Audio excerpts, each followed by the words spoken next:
Arrests on the streets of Madagascar. At least 22 killed in anti-government protests, according to the UN.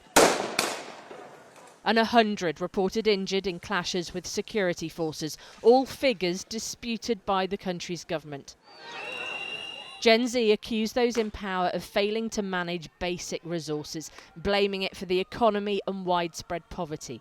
And now, after weeks of protests, thousands, many of them students, gathered, calling for the president to step down, this time joined by part of the military. President Rajoelina was supposed to address the nation yesterday. Instead, he'd fled for his life. Reuters reporting he'd been flown out of the capital on a French military aircraft. It's not known where he is, but he put this on a Facebook live stream. We have all seen that the crises that have occurred in the country have led to ruin and recession. There have been real plans since the 25th of September for a coup and assassination attempt against me. On the streets of Antananarivo, they celebrated his departure, but also said accountability was key. The evacuation of Rajoelina was an act of interference by France in Madagascar. Why? Well, because it wasn't a coup d'etat. It was just a call from the people, a call for freedom of expression. Une liberté d'expression. Après ce qu'il a fait, je pense qu'il est préférable pour lui. After what he did, I think it's best for him to leave Madagascar. But we're not going to let him go just like that. He has to be held accountable. Il faut qu'il rende compte. Rajoelina formed a political party back in 2007, presenting a campaign for youth-led politics after violent anti-government protests. After a coup, he was declared president in March 2009, at age 35, the youngest in the country's history. Ironically, it's now soldiers from an elite unit, CAPSAT, which helped him seize power in that coup, which are calling on troops to support protesters now. Last week, he dismissed his cabinet and appointed a new prime minister, and confirmed today he's dissolved the National Assembly. And Radio France Internationale reporting that in leaving the former French colony, he'd also struck a deal with President Emmanuel Macron. There is a lot of admiration and affection for a youth that has spoken out, that is politicized, that wants to live better, and that is a very good thing. They simply cannot be co-opted by military factions or foreign interference. The anger, mostly from Gen Z, mirrors recent demonstrations in countries including Morocco, Nepal and Kenya against ruling elites, often using the skull and straw hat symbol from the Japanese manga series One Piece. For a digitally native generation, social media and the internet has been a driving force. The number of followers on this account alone doubling in the last 3 weeks. Many flights to Madagascar have been suspended while the turmoil continues, and security forces are working to maintain order. But many here see this as almost a second independence, and they will not give that up quietly. Well, joining me now is Dr Luke Freeman from University College London, and he's a leading expert on Madagascar. Thank you for joining us. Where are you at the moment, and what's the situation on the ground? Why are you there? I'm in Tananarive, in Madagascar, capital of Madagascar, and I'm following events as they're unfolding. We've had 2 days of very busy protests on the streets, and we're now in a situation of we're looking at the political ramifications of those 2 days. There's a lot of negotiating going on between different political parties, actors trying to position themselves to see where this is going to go in the future. It's difficult to know the number of dead and injured, isn't it? Because the UN figures are being cited. Have you got any comments on that? Because I know the government are also disputing those figures as well. What's that about? The government are disputing the number of deaths. They say 12, the United Nations say 22, and all of those deaths are extremely unfortunate and extremely regrettable. The real issue, though, is the repressive and violent tactics which the president gendarmerie, those are the military police, were using against the peaceful youth protesters. And that's what brought the crisis on Saturday, when the army, who are a different branch of the armed forces, stepped in to stop the use of tear gas and rubber bullets against those peaceful Generation Z protesters.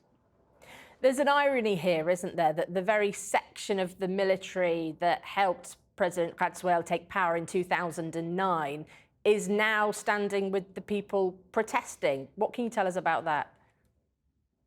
There are two ironies.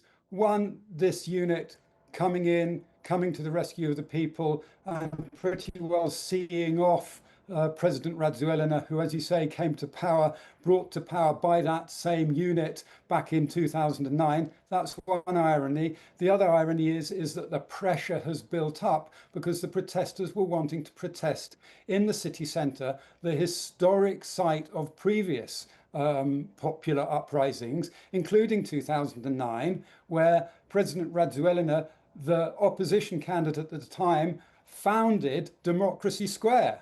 And that was the very square that he's been using the military police to prevent the protesters from reaching and protesting at. And the reason he was trying to prevent those protesters coming in was because of the visual, the optics that creates when you have huge crowds in the city centre squares and the television images flashed around the world, which really give evidence of a massive popular uprising against his rule.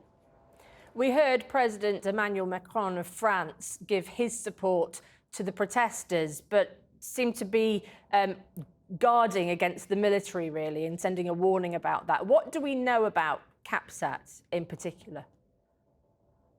CAPSAT is a unit of the army. It's not an elite fighting force. It's the unit which is in charge of all the munitions and all the arms. So they're very important for that reason.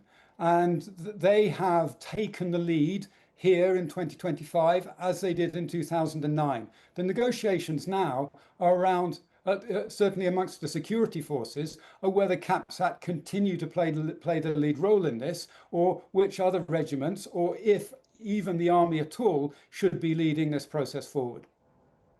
How does Madagascar compare to the other Gen Z protests we've seen across the world recently? Does it have more similarities than differences? And what's very specific to Madagascar? There are many similarities between the Madagascar Gen Z protests and those in Morocco and those in Nepal and those in other places such as Indonesia. The main similarity is the way that they organize themselves. They organize themselves in a non-hierarchical, leaderless way. They use digital platforms that enable them to operate without being identified. They're very smartphone savvy, and they support each other transnationally with advice and encouragement and sometimes even financial support. The difference, I'd say, in Madagascar is that compared to Morocco and Nepal and other places, Madagascar is extremely poor and the poverty is extremely, extremely rampant. So this is a generation who have grown up without basic services in health and education. The hospitals are practically non-functional. The schools are overcrowded and the teachers untrained. So the degree of poverty is the quantitative difference, I think, which this Malagasy Gen Z generation are protesting about. And the reason they're protesting about it is because it's their future. And it's almost an existential crisis for them. They're looking ahead, looking at a world of climate change and corruption and political upheaval and unemployment. There are 400,000 young people in Madagascar every year joining the labour market, a labour market which can't absorb them.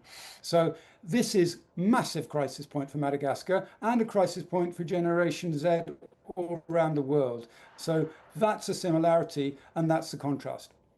So realistically, where does Madagascar go from here? Madagascar's in a period of extreme flux at the moment. The president has left the country, but he thinks he's still governing. He doesn't have the support of the people. He doesn't have the support of the army. And he doesn't really even have a government. Because the government that he tried to reform about 2 weeks ago, he only put in place about 2 or 3 ministers. So his days in Madagascar look numbered. He is still trying to have an influence here.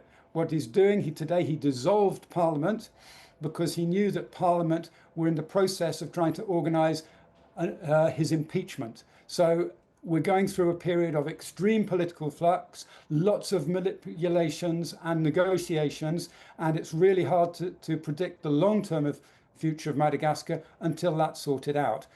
The best case scenario would be something like a transitional government preparing the way for a route map of involving lots of different stakeholders and looking to almost certainly some constitutional reform and then elections probably this time next year.